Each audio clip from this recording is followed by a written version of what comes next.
At my retirement party, my own daughter got on the stage, rolled her eyes, and said, "Congrats, Dad. You finally get to sit around and do nothing, which is basically what you've been doing for years anyway."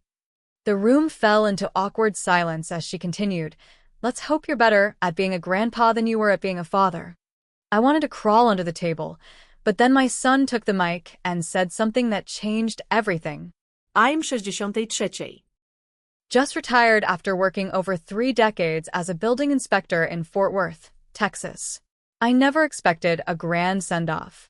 I figured I'd get a thank you card, maybe a group lunch, and then fade into the background like most folks do when they stop working. But my wife thought I deserved more.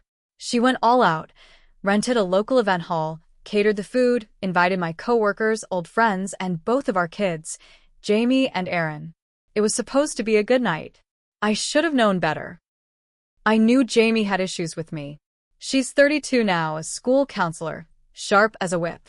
But she's also got this cold edge to her. Always has. We haven't been close in years. I never really knew why. I always chalked it up to her growing up, pulling away like some kids do. I thought I gave her a decent life. I worked hard, provided for the family, stayed out of trouble. Isn't that what a dad's supposed to do? The night started fine. The hall looked nice. Tables were decorated. Music playing low. Old coworkers came up to shake my hand. My boss gave a quick speech, handed me a plaque. My wife stood beside me, smiling. I actually felt proud. Then Jamie walked up to the mic.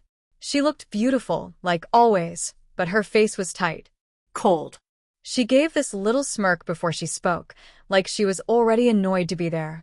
And then she said it. "Congrats, Dad. You finally get to sit around and do nothing, which is basically what you've been doing for years anyway." The air got sucked out of the room. Some people gave those awkward chuckles, not sure if it was a joke. My wife's hand clamped down on my arm. I didn't move. I just stared at Jamie, wondering if I heard her right. Then she followed it up. "Let's hope you're better at being a grandpa than you were at being a father." Silence. No laughs. No applause. Just a room full of people staring at the floor, their drinks, their hands. Anywhere but at me. I wanted to crawl under the table. Every memory of late nights, skipped meals, holiday shifts, freezing inspections in the dead of winter.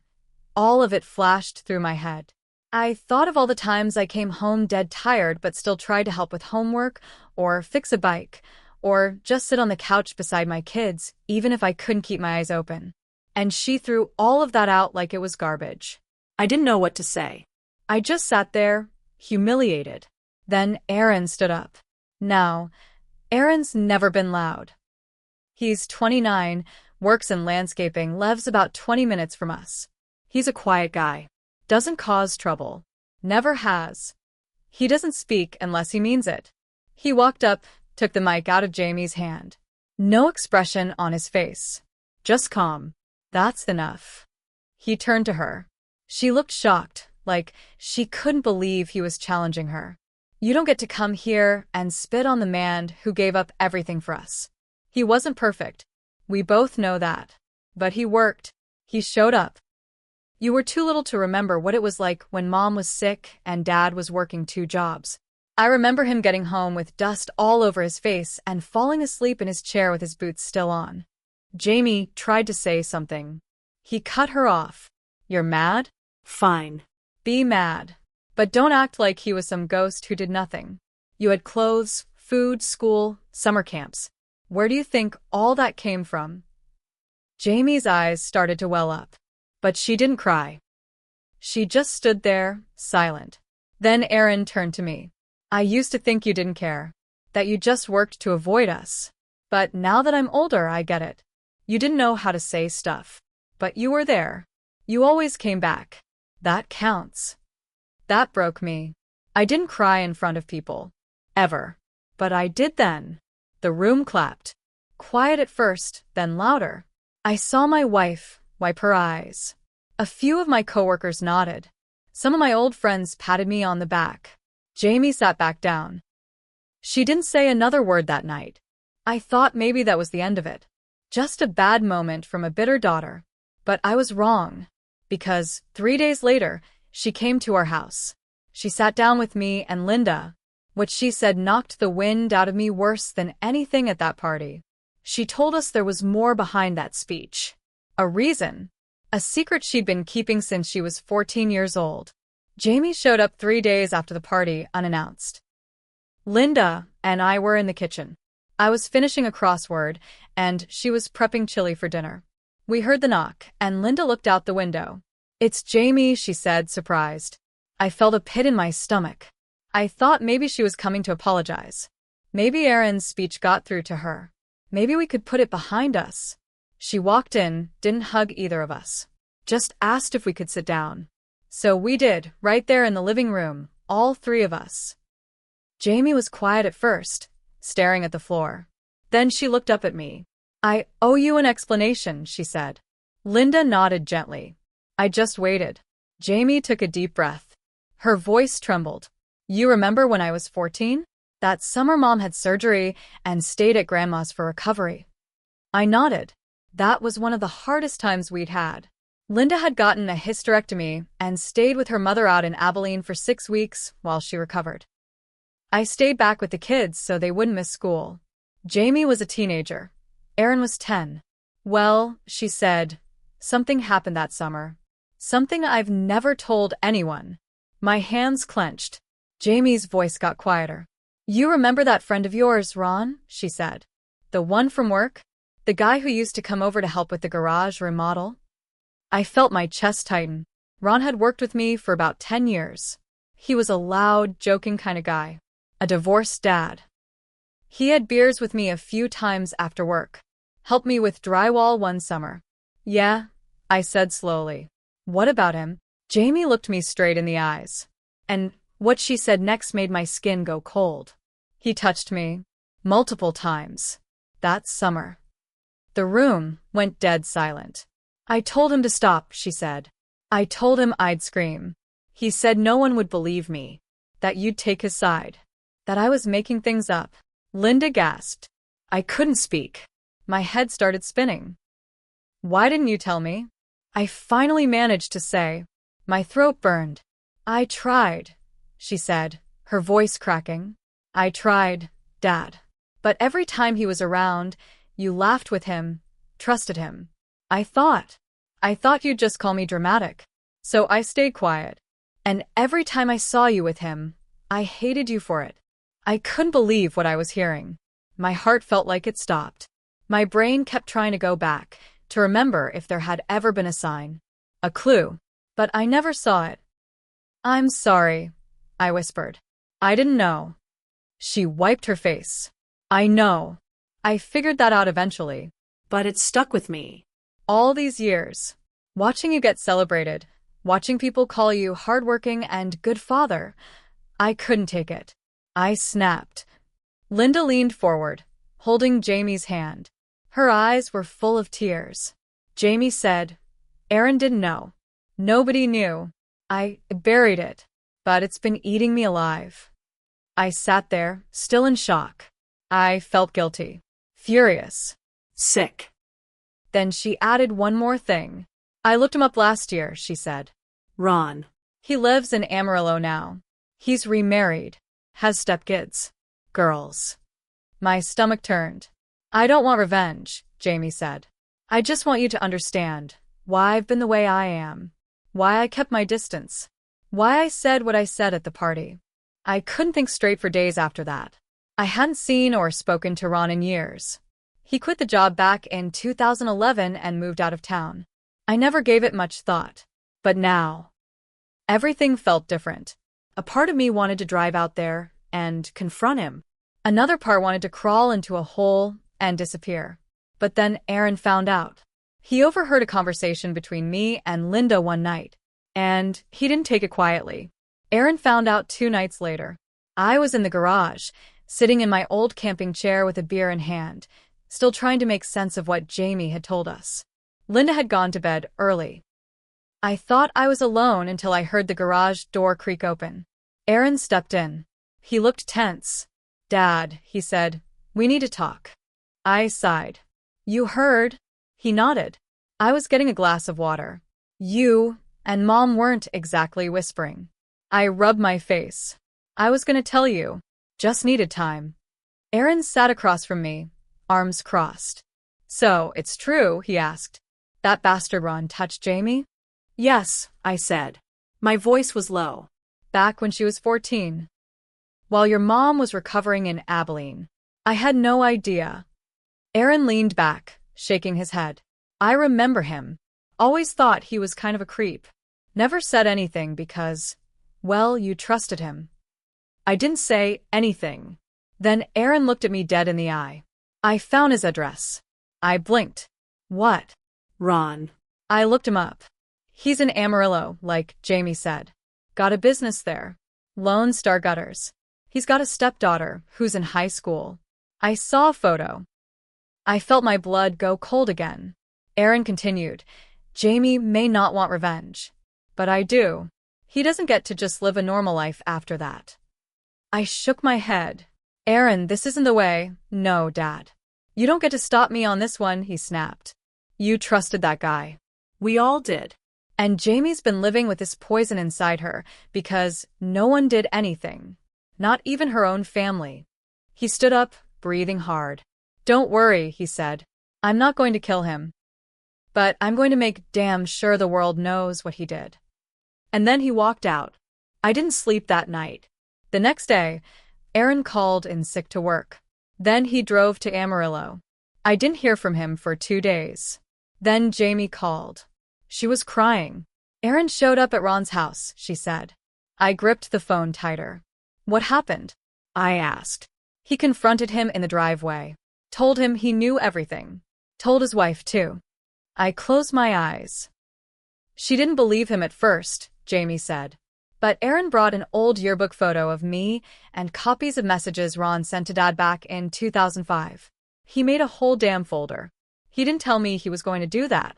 Now it's all out. I sat down, my knees weak. Ron's wife kicked him out, she said.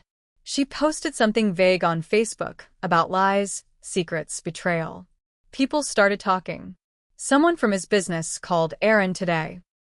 Said they're putting Ron on leave while they look into things.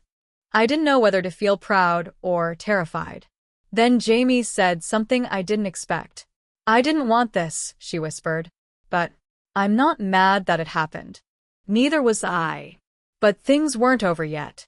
Because 2 days later, someone left a voicemail on my phone. It was Ron. And his message changed everything. Ron's voice came through my phone like a ghost from another life. I was sitting on the porch, nursing my second coffee of the morning. Linda was inside, folding laundry. My phone buzzed, and I saw a missed call, unknown number, but the voicemail was already waiting. I hit play. His voice was lower than I remembered. Slower. Like someone who'd been knocked down and hadn't figured out yet how to get back up. Hey, it's Ron. I guess you know everything now. Look, I don't know what she told you. I swear, I don't remember anything like that.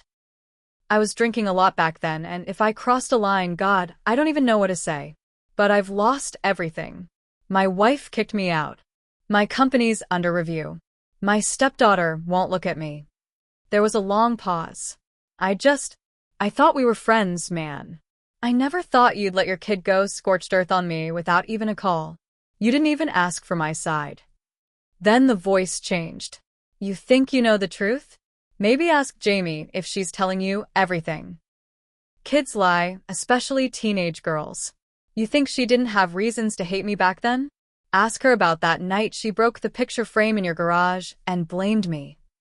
My stomach twisted. You don't know the full story. You think she's some perfect little angel? She was a moody kid who didn't get what she wanted. And now I'm paying for it, decades later. I hope you sleep well at night. Click. I sat there frozen. That old feeling, the doubt, the guilt, the rage, rose up in my chest like bile. I didn't want to believe a single word he said. But that last part stuck with me. The picture frame. It was stupid. It happened 18 years ago. But I remembered it. Jamie came inside crying, said Ron had knocked a frame off the workbench by accident and didn't apologize. She said he called her dramatic. I didn't press it. I figured it was a dumb accident, told her to go to her room, and let it go. Now I wondered. Not because I believed Ron, but because I realized something. There were gaps. Big ones. That voicemail wasn't an apology. It was a threat. A weak, slimy threat from a man with nothing left to lose. Still, it made me wonder, what if Jamie hadn't told us everything? That night, I brought it up to Linda. She didn't want to talk about it at first. Said Ron was just trying to twist the knife. But I saw something flicker in her eyes too. Doubt? Fear? I decided I needed to ask Jamie. Not because I doubted her, but because if there was more, good or bad, I needed to know it. So I called her. Told her I got a voicemail from Ron. She came over the next day. We sat in the same living room, same seats. I told her what he said. Every word. She didn't cry this time. She stared down at her lap for a long time. Then she said something I wasn't ready for. He's right about one thing. I didn't tell you everything. I held my breath. The first time it happened, I froze. I didn't even know how to describe it. But the second time I got scared. And I did something stupid. She looked up at me. Her eyes were glassy.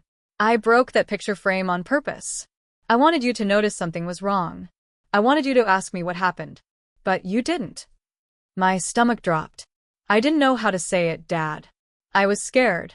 I thought if I just acted out, you'd see something was wrong. But all you said was, go to your room. So I stopped trying. I didn't say anything for a long time. Neither did she. I'd failed her. Not just because I let that monster into her home, but because I missed the signs. She was screaming in the only way she knew how, and I told her to be quiet. Now Ron was trying to use that moment to twist the truth. But it backfired. Because it led to the rest of the story. The part Jamie had never dared to tell anyone. And that part was worse than I ever imagined. Jamie sat on the edge of the couch, wringing her hands, staring at the floor like the carpet held the answers. There's more, she said softly. After that second time, after the broken frame, it didn't stop. It got worse. My throat tightened. She looked up, her face pale but steady. He started cornering me when you weren't home. Touched me under my shirt once. Another time, he told me if I said anything, he'd make sure Mom got hurt. He said he knew where Grandma lived. My blood went cold. I remember thinking I couldn't trust anyone, she said. Not even you. You were so checked out back then, Dad. You were working weekends, drinking more. I figured if I told you, you'd either shrug it off or blame me. I wanted to deny it. Say, I was always present. But deep down, I knew what she meant. I worked myself into the ground back then. I told myself it was for the family, but the truth is, I didn't want to be in the house. Things were tense with Linda after her surgery, and I didn't know how to deal with a moody teenage daughter. So, I worked more. Said I was providing. Jamie continued, her voice flat now. One night, I locked myself in the bathroom for over an hour because he came by while you were in the garage. You didn't even notice I was missing. I felt like I couldn't breathe. My hands were shaking. Then she dropped the real bomb. That's why I left for college early. I begged Mom to let me do summer classes. I told her I wanted to get ahead, but really I just needed to get out of that house. I never wanted to see him again. I never wanted to be near him. The puzzle pieces clicked into place. All those years, I thought she was just distant, cold, maybe even ungrateful. She was terrified, Angry, abandoned. And now, after Aaron's confrontation, after Ron's life blew up, after the voicemail, it was all out. But what Jamie said next made everything even more complicated. Ron wasn't working alone. I blinked. What do you mean? Her voice was a whisper now. There was someone else. One of his friends. He only came by a few times. I didn't remember his name until I saw a comment on Ron's company page. Some guy defending him. Called himself JT said you and Ron were the good old boys. I racked my brain. JT? That name didn't click. But Jamie kept going. I remember his face now. He came over once when Ron was helping you with the garage. Stayed in his truck mostly. But one time he came inside. I thought he was just weird. But now. I remember the way he looked at me. She shuddered. I think he knew what Ron was doing. I think he was there for that. It felt like the floor had dropped out from under me. If there was someone else, if Ron wasn't the only one, then this was bigger than just a shameful secret. It was something else. Something darker. And now, thanks to Aaron's public confrontation, Jamie's truth wasn't buried anymore. People were talking. The rumors had legs. Ron's reputation was trashed. But if this JT guy was still out there, and if he was part of it, we were only halfway through the nightmare. That night, Aaron came back from Amarillo. He walked through the door with a hard look in his eyes. Something about him had changed. He didn't seem satisfied. He seemed obsessed. I found out who JT is, he said. And the moment he said the name, I felt the last 20 years of my life fall apart. Aaron stood in the kitchen doorway. He didn't even take his shoes off. His voice was sharp, eyes narrowed. JT is James Tucker. I froze. James Tucker was a name I hadn't heard in years. He was one of the subcontractors we used on city jobs. Concrete guy. Always showed up late. Always smelled like stale beer and cheap cologne. I never liked him much, but Ron vouched for him. He's the one, Aaron said. I matched his face to an old Facebook photo. Him and Ron at some company cookout. He's the one Jamie saw. Jamie sat on the couch, quiet, pale. Aaron continued. He's still in Amarillo too. Lives just a few blocks from Ron. Works construction under a different name now. Changed it legally in 2014 after a DUI. Jesus, I whispered. He's hiding in plain sight. Aaron nodded. I think they were both involved. I think Ron brought him around for a reason. I looked at Jamie. Her eyes were wide, her lip trembling. What do you want to do? I asked. She looked at me for a long time. Then she said, I want people to know. I want them exposed. I want them to live every day knowing that everyone sees them for what they are. So we made a plan. Aaron gathered everything, Jamie's statement, the timeline, old photos, a copy of Ron's texts from years ago. He even found 2 other women who worked at Ron's old company who had similar complaints, whispers, groping, threats. We handed it all to a reporter from a local Amarillo newspaper. A woman named Carla. She took the story seriously. Within a week, she ran a front-page feature. 2 men, 1 town, and the decades-old secrets that just came to light. Jamie didn't go anonymous. She gave her name, her face, her story. It went viral. Within 24 hours, Ron's company dropped him completely. James Tucker, JT, was fired from his job on the spot. His old DUI and name change were dragged out in public. But that wasn't enough for Aaron. He drove to JT's neighborhood one night. He didn't take a bat or a gun. He took a projector, hooked it up to a generator, and parked across the street from Tucker's house. He played the news story on the side of a building. Neighbors gathered. Cars stopped. Then Aaron stood beside it and shouted. This man watched a girl get hurt and did nothing. Tucker came outside, yelling, threatening to call the cops. But no one was on his side. Not anymore. Aaron got arrested that night for disturbing the peace. But the cop pulled him aside after and said, For what it's worth, your sister's got guts. And so do you. I bailed him out in the morning. He didn't say much. But the next day, Jamie hugged him tighter than I'd ever seen. And me? I went to Ron's place. He was living in a rundown motel on the edge of town. Alone. Jobless. Broke. I knocked on his door. He opened it. Looked like hell. You ruined everything, he said.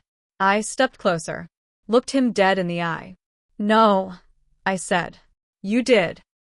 I just didn't see it in time. Then I handed him something.